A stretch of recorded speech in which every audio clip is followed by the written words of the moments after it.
fait, le corps doit pouvoir être abandonné, lâché,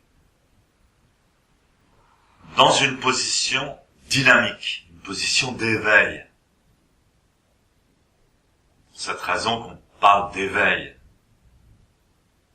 Parce qu'on ne dort pas.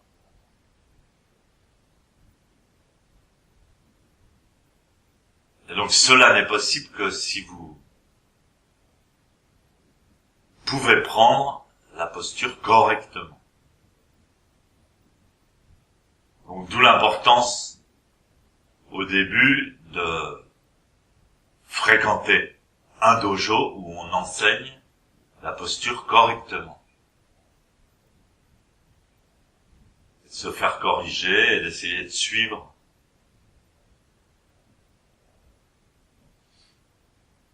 les indications.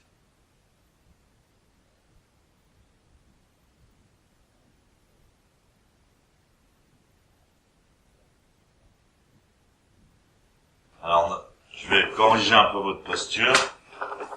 Comme ça, vous allez.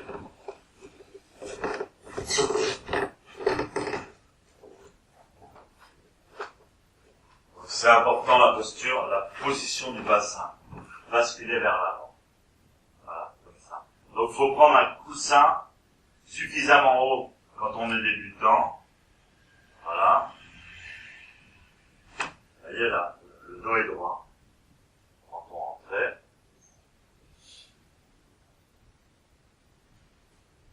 Relâchez bien les trucs.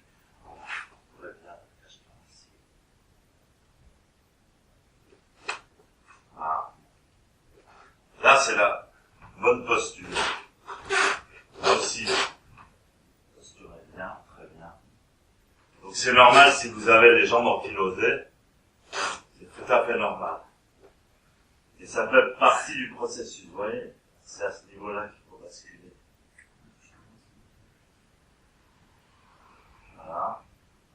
Ouvrez un peu les poumons. Détendez là. Alors il faut prendre un coussin un peu plus haut quand on a du mal.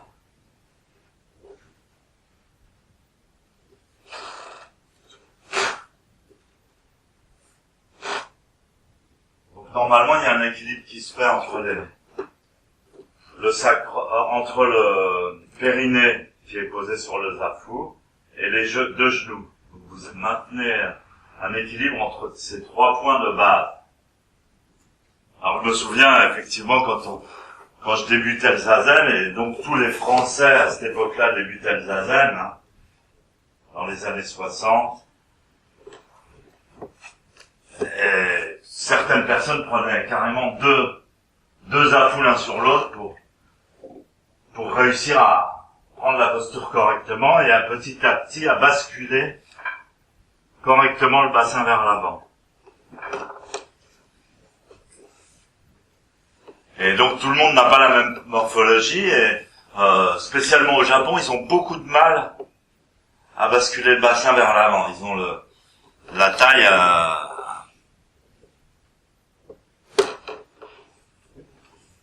un petit peu raide.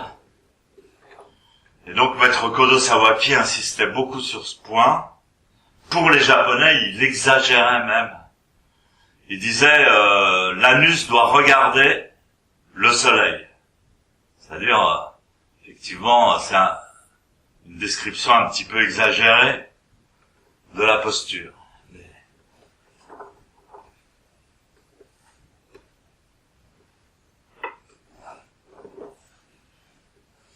En même temps, trop cambré, il y a certains occidentaux qui ont tendance à avoir une hypercambrure au niveau de la 5e vertèbre lombaire. Et donc il faut, pour ces personnes-là, il vaut mieux qu'ils prennent un coussin plus bas. Voilà, là les postures sont bonnes. Donc en résumé, si vous avez du mal à basculer le bassin, prenez un coussin plus haut. Donc là, on pense méditation, on parle de méditation zen. Donc les gens qui ne connaissent pas nous demandent mais à quoi vous pensez? Est-ce que vous priez pendant zazen? C'est pour ça que la posture est importante, parce que le mécanisme cérébral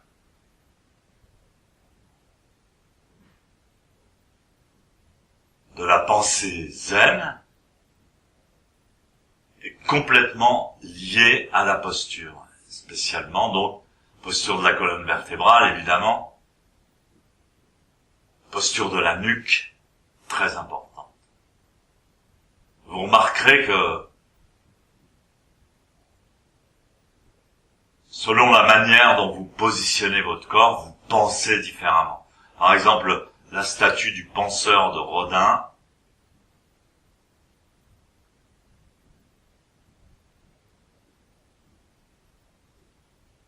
n'est pas la même que la pensée du Bouddha assis bien droit.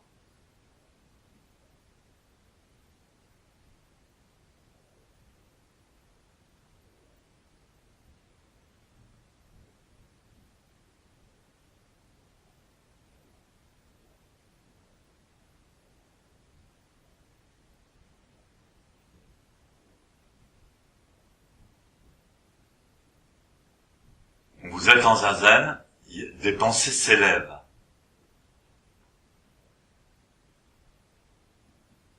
Et les pensées qui s'élèvent pendant le zazen sont des pensées qui se libèrent.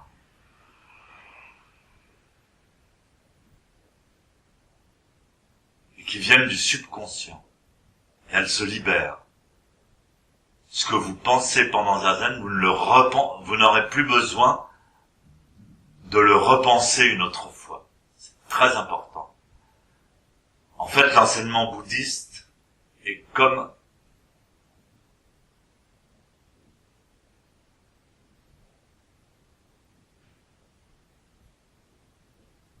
l'enseignement des paysans, des agriculteurs.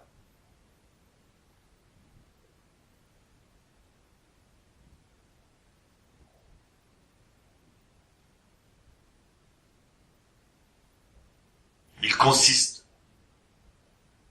à déraciner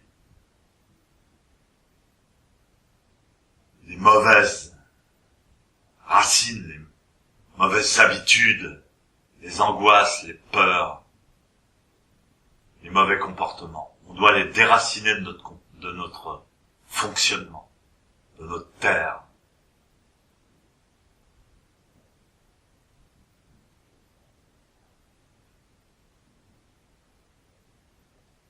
En même temps, ça consiste à enraciner des bonnes pensées de confiance, d'amour, d'énergie. Aussi, ça consiste à renforcer ce qui est déjà positif et enraciner en nous. Renforcer, maintenir, protéger. C'est comme le boulot d'un jardin.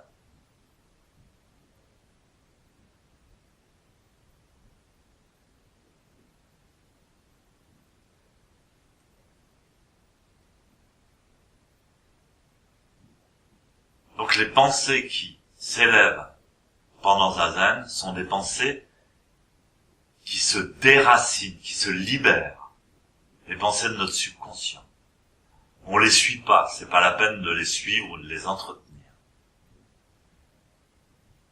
Ce ne sont pas des pensées qui sont faites pour s'enraciner, mais au contraire pour se libérer. Donc vous les laissez passer.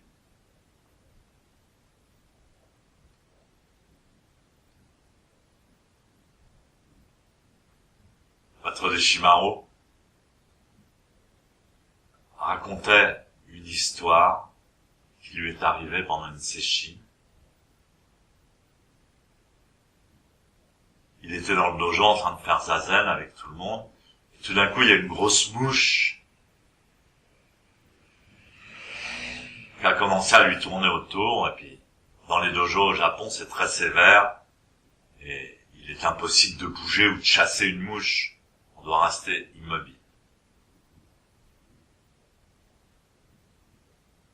Il s'est rendu compte, en fait, dans la vie quotidienne, quand je parle, quand je blague avec mes amis, même s'il y a une mouche, je m'en rends pas toujours compte, et puis ça ne m'intéresse pas tellement. Par contre, une fois que je suis assis en zazen, immobile, la mouche prend une importance énorme. Et j'ai une conscience aiguë de sa présence.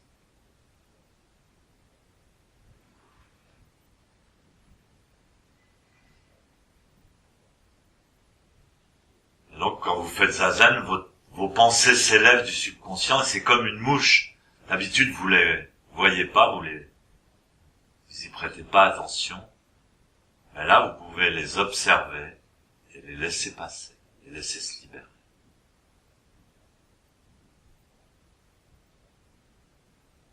Et donc, Maître Deshimaru était assis en zazen, obnubilé par cette mouche. Et la fenêtre en papier, comme il y a au Japon, était un petit peu entrouverte. Et la mouche, bzzz, autour de lui. Il n'en pouvait plus, il avait mal, il avait chaud. Tout à coup, il a oublié la mouche. Et boum, il s'est aperçu qu'elle était passée par la fenêtre et avait disparu.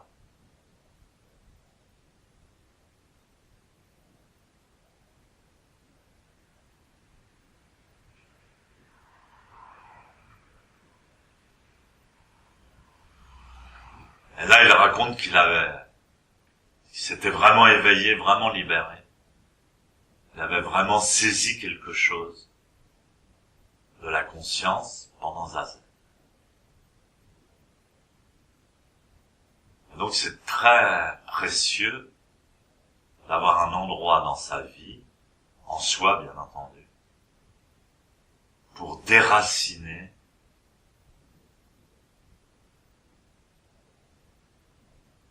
les pensées, les consciences, plus ou moins parasites.